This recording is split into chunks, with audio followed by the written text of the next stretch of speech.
Hoy quiero invitarles a contemplar una de las verdades más profundas y al mismo tiempo más hermosas de toda la Escritura. Es una verdad que humilla al hombre, destruye todo orgullo y exalta únicamente la gloria de Dios. La Biblia enseña que la salvación depende de la misericordia de Dios. Vivimos en una época donde el hombre quiere ser el protagonista de su propia historia y eso es innegable. Muchos incluso cuando vienen a Cristo piensan, yo decidí por Cristo, yo fui más sensible al llamado, yo aproveché la oportunidad.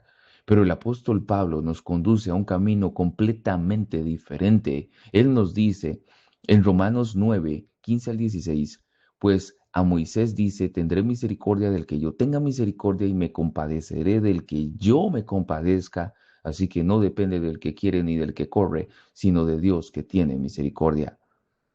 ¿Qué significa misericordia? Antes de continuar, debemos entender esta palabra. La misericordia es la compasión inmerecida que Dios muestra hacia personas que únicamente merecen juicio. Si una persona merece castigo y recibe castigo, eso es justicia. Si una persona merece castigo y recibe perdón, eso es misericordia. Nadie merece misericordia, pero porque si la mereciera, ya no sería entonces misericordia. Veamos rápidamente el contexto de Romanos 9. Muchos leen este capítulo aislado, pero Pablo viene respondiendo una pregunta enorme. Si Israel recibió tantas promesas, ¿por qué tantos judíos rechazaron al Mesías? ¿Había fallado la palabra de Dios? Pablo responde, no, porque nunca todos los descendientes físicos fueron el verdadero pueblo de Dios. Y comienza a demostrarlo. No escogió a Ismael, escogió a Isaac, no escogió a Saúl, escogió a Jacob. Y algo sorprendente ocurre. Pablo dice que esta elección ocurrió antes de que nacieran, antes de que hicieran bien o mal. ¿Con qué propósito?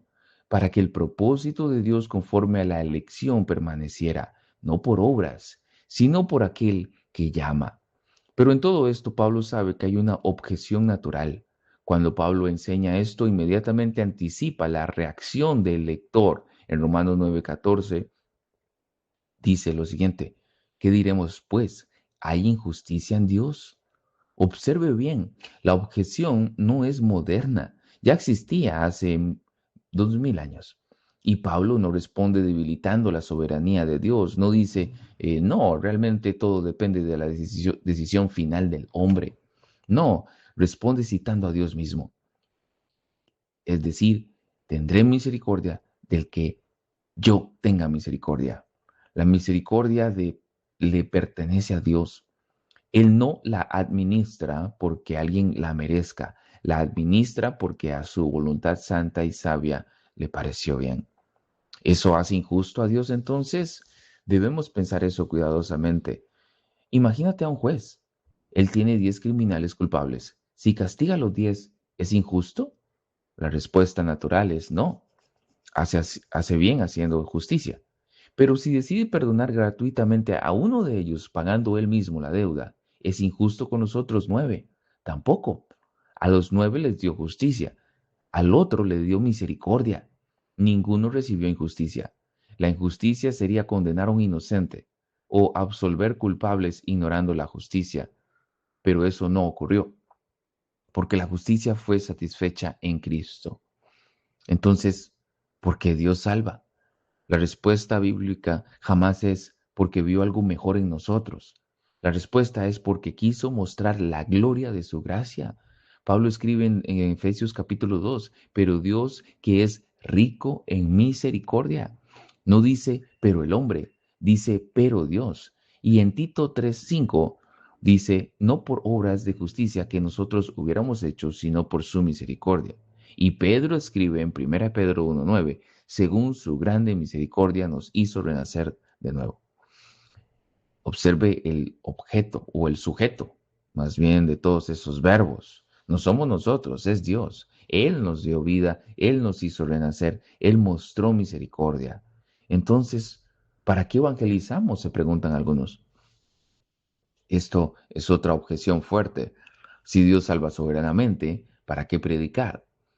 Bueno, porque el mismo Dios que decretó el fin, decretó también los medios. Cristo dijo, mis ovejas oyen mi voz. ¿Y cómo oyen su voz? Mediante la predicación del Evangelio.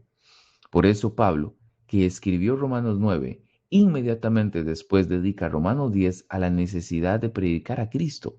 La soberanía divina nunca elimina la evangelización, al contrario, la garantiza, porque sabemos que Dios tiene un pueblo que responderá al llamado del Evangelio. Y aquí llegamos a la parte más gloriosa. Quizá alguien escuche este mensaje y piense, ¿cómo sé si Dios tendrá misericordia de mí? La Biblia responde con mucha claridad, querido amigo. Cristo dice, todo lo que el Padre me da vendrá a mí y al que a mí viene no le echo fuera. Todo aquel que viene a Cristo en arrepentimiento y fe encontrará misericordia.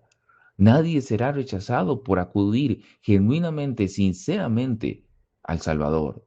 Si hoy tienes el peso de tu pecado, si reconoces tu necesidad, si deseas venir a Cristo, entonces no endurezcas tu corazón. Este llamado del Evangelio es real. Ven a Cristo, confía en Él, porque todo aquel que invoque el nombre del Señor será salvo. Y cuando llegues al cielo comprenderás que desde el principio hasta el fin tu salvación fue un monumento eterno a la misericordia soberana de Dios. Esta doctrina hermosa de la misericordia y de la elección no fue dada para producir ningún orgullo. Al contrario, fue dada para destruirlo. El creyente jamás podrá decir, yo fui más sabio, yo fui mejor, yo tomé la decisión correcta. Toda la gloria le pertenece al Señor. Como dijo Pablo, así que no depende del que quiere ni del que corre, sino de Dios que tiene misericordia.